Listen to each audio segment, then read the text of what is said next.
Today's topic is censorship in China versus censorship in the West. I remember you. You lift my spirit.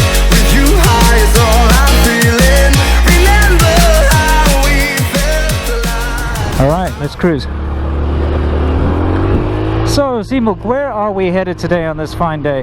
Well, since today's topic is about censorship, I figured we'd go have an uncensored conversation at a coffee shop. Ah, fantastic. So, Simuk, everybody knows that China's very famous for being a very censored country. There's a lot of censorship here. Right. But let's talk about just how badly that censorship affects the average person on the street, and let's talk about the different kinds of censorship that you get.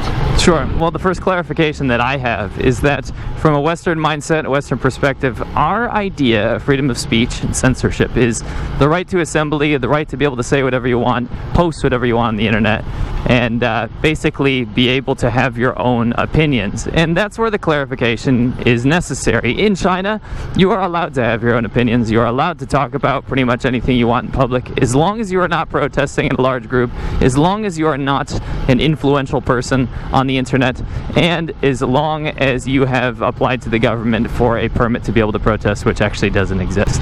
Yeah, so of course. We're basically going to be talking mostly about internet censorship, right?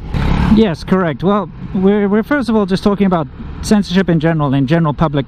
I think there's an idea out there that in China you can't go out and talk to people about your opinions because you're going to get locked up or Sure. there are people watching you. It's actually not like that.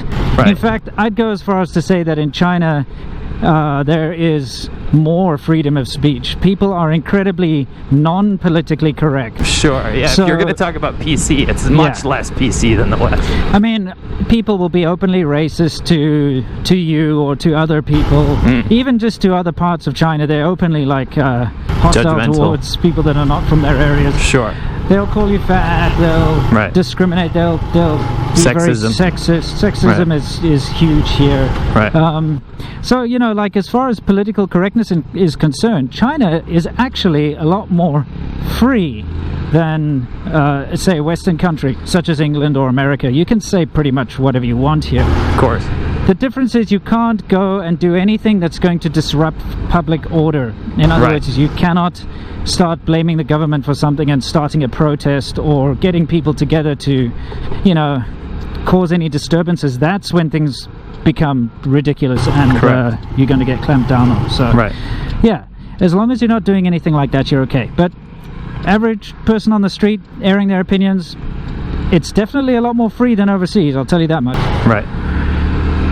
Okay, so next thing I'd like to talk about is what I like to call red-faced censorship. Okay. It's quite funny. It's something that happens in China all the time. Basically, if there's anything out there that embarrasses China or say a Chinese political member or something, it's clamped down on seriously.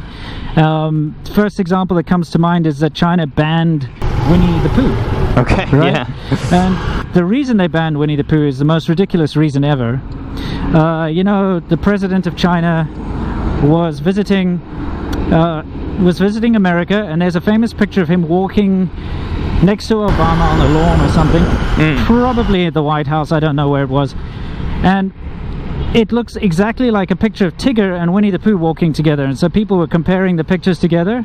Right. And because the government here thought it was insulting to compare the president to Winnie the Pooh, who's like a cute fat bear, they actually went as far as to ban Winnie the Pooh entirely. You couldn't search Winnie the Pooh on the internet. Right.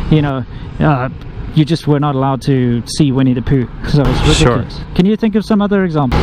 There's a bunch actually. Alice in Wonderland was banned because it actually started in Hunan province. They thought that it was ridiculous and unrealistic to have animals speaking, just like humans do. But that was Okay. kind of that's a little bit of an older example. More recently, they actually banned the representation of time travel on TV shows.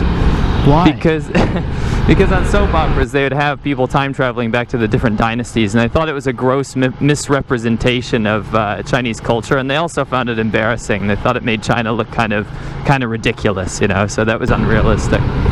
Okay. But I there's could get things that. like that in the media all the time, like absolutely all the time, that get clamped down on, and it's there's a whole censorship board, there's a whole department of the government that decides what is okay and what is not okay, and it's pretty crazy.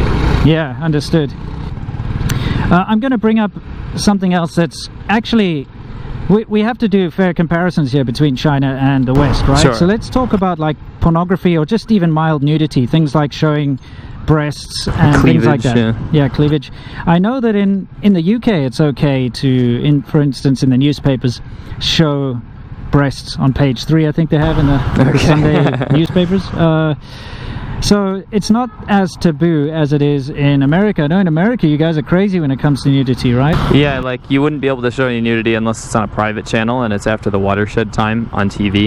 Yeah. Again, it's a pretty Christian country, so a lot of people get up in arms about that kind of stuff. Yeah. So in that respect, I guess it'd be kind of similar to China. Yeah, China's very anti-nudity and anti-pornography, which is actually a bit of a hypocrisy because, come on, let's be honest, every Chinese guy I know and every Chinese guy you know, they watch Japanese porn specifically, normally Japanese porn. I would say that pornography consumption is just as much here, even though it's, despite it being illegal, as back home. Oh, dude, let's be honest, because of the vast population here, I think China is probably one of the largest consumers of porn in the world. Absolutely. So pornography is rampant. You can buy pornography DVDs as long as you kind of sneak into the back room of the fake DVD shops. Sure, and not only is pornography rampant, but so is prostitution, and that's like a part of the culture. It's always been like that, Sure, and sure. it's probably always going to be like that, despite it also being illegal. Yeah, also, just the whole culture of having mistresses and things like that. It's Sure. just very much a part of China. Right. So anyway, that's another thing which is a bit of a strange one here. Pornography and nudity and stuff is very, very looked down on, and it's very, very strictly enforced in the media and stuff. But that being said, it's very easy to get a hold of that kind of thing. Absolutely, for sure.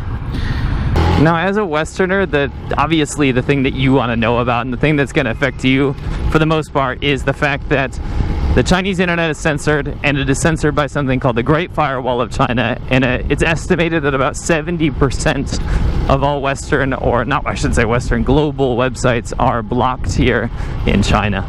Yeah, I'm going to correct you there. It's actually called the Golden Shield Project. Okay. Well, I'm saying what we call it. That's what we call it. We call it the Great Firewall of China, but actually met a couple of people who are involved in that, and they've taken great offense to it being called the Great Firewall of China. Really? And they're like, it's the Golden Shield Project, damn it. Really? Yeah, and you have to understand the ideological idea behind the Great Firewall of China is that it is there to protect the citizens from harmful outside influences. That's Sure. why it's a golden shield. Although, well, we all know the real reason for it. For sure, but I think actually an interesting aside for that, a lot of Westerners think that Chinese people don't know about it, right? Yeah. So actually that was the case when I first came here and YouTube went down and Facebook went down. Yeah. A lot of the people were like, oh, those websites are just broken. Like, oh, they're such unreliable websites, right? Yeah. Because at that time they weren't really privy to the fact there was like a firewall going on, or the Golden Shield Project as you called it. Yeah. But nowadays everyone knows it exists. Everyone knows that the internet is censored. It's not a secret, right? Sure. And a lot of people say, well, we understand China is a developing country and we do need to be protected from sensitive information, because it's a bit of a fragile society in some cases, Yeah, anyway, whatever the reasons behind it, we have to talk about the reality of it, and the reality is that it sucks.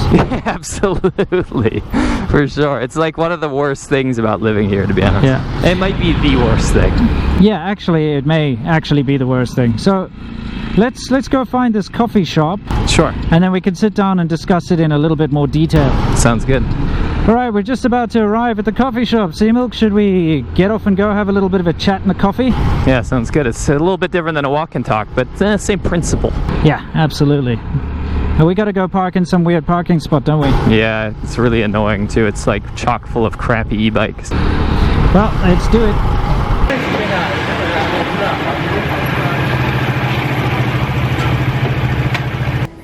Right, Sea Milk, so let's talk about censorship. Just a second.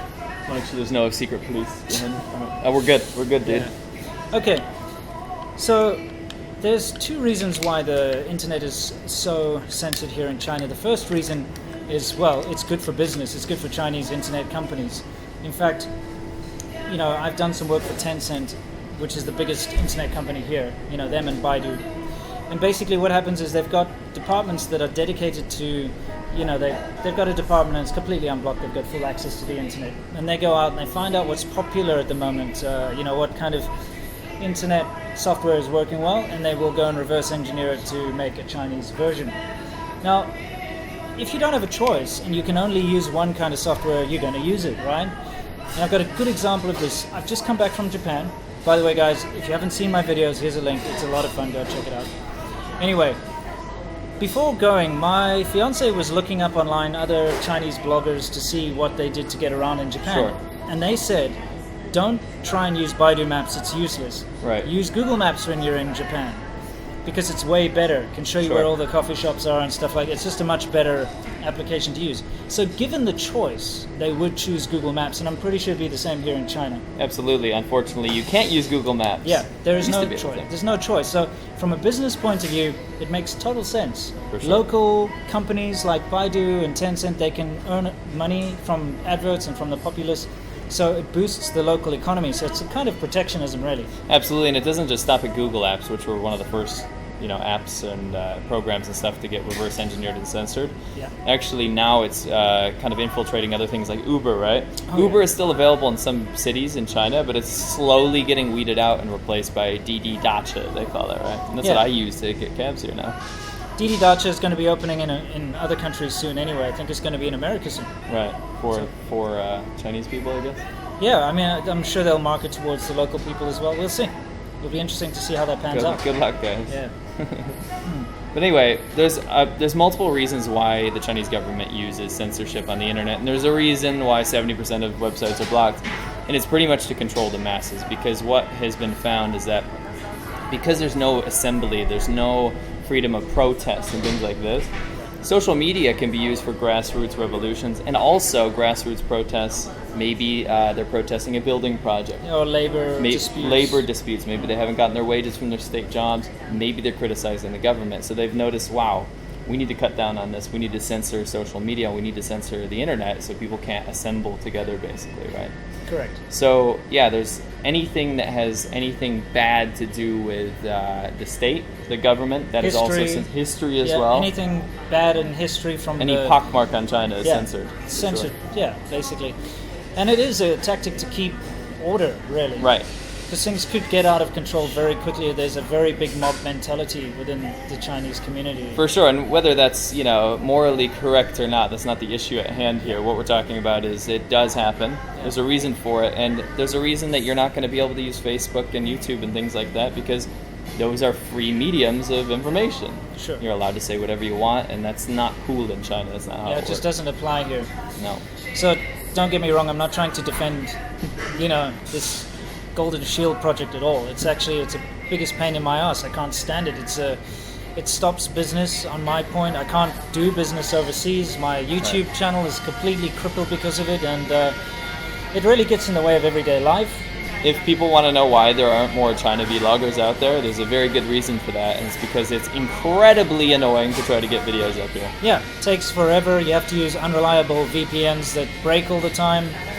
Your uploads get cancelled all the time. You have to restart them all the time. It takes ages. It's just a pain in the ass. So only people like myself and like Seamilk who are diligent enough to kind of stick it through. Right. And it was actually a lot harder before. Nowadays it's a bit easier. I'd say now you've got pay for VPNs. Sure. There weren't even those options in the day. Back You had in to the set day, up your own VPNs. You had to have tech savvy to do it. Sure. So it just wasn't an everyman thing. The last thing I wanted to touch on actually was the fact that it's not just websites that are censored, it's certain things that come up in the media, right? So you said if it's anything bad against the government, right? Yeah. So, Weibo is, what's the Western equivalent of Weibo, would you say? It's difficult to say. It's a microblogging platform. Yeah, it's something like it's Facebook, huge. really. Right. I mean, think about it. It is like Facebook. It is like Facebook. It's like the isn't mobile it? Facebook You get app. followers. Yeah, in fact, if you go to the Weibo online, it's like Facebook. It does kind of look It like is. Facebook. It's just like Okay. Facebook. So Chinese Facebook, Weibo, has very influential posters, some of them government employees even, Yeah. and they basically post their opinions about what's happening in the media, what's happening in the news, blah, blah, blah, blah, blah. And whenever something sensitive comes out, those get chopped immediately, right? And there's Right. actually a lot of people that go to jail over that. Yeah, you can go to jail by, posting the wrong thing on Weibo, and it's weird. You won't get into trouble if only a few people see it, but if it goes viral and lots of people see your opinion piece, then you're very possibly going to go to jail. So we don't want to get into anything hyper politically sensitive, but the Panama Papers is one thing that is super restricted right now. you can't even search the country Panama online at the moment. Seriously, yeah. It just kind of says, sorry, it's, That's no insane. results. Yeah. But yeah, so censorship is a massive deal in China, and it's probably, like you said, the biggest pain in our asses living here. Yeah, but at the same time, it doesn't need to, other than the internet, it doesn't actually affect your daily life. No. Like, unless you, like I said, a vlogger, or you rely on the internet for your business and entertainment, you can go about your daily life and censorship won't actually affect you in any way. So, You won't have to self-censor in conversations Yeah. with Chinese people. say what you want. Like we are talking about this in a public coffee shop, there are people here. We're not afraid to do something like this because, well, it's not going to have any repercussions unless, of course, we start shouting and screaming and drawing a crowd. No, we're going home. Yeah, exactly. So, that's it. Yeah, cool. Well, let's finish off these coffees and let's head on out. What do you reckon? Sounds good. Cool.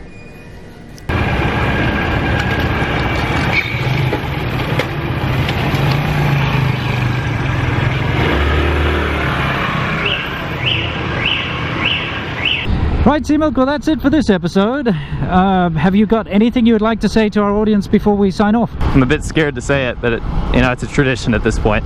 Like, comment, and subscribe, and we appreciate you for doing so. And I'm just going to say that if you like, comment, or subscribe just because he said so, that you're brainwashed and you're just following what people say. So That's awesome. That means I have followers. do it of your own volition if you feel like it. And whether or not you do or not, just remember, as always, guys, stay awesome.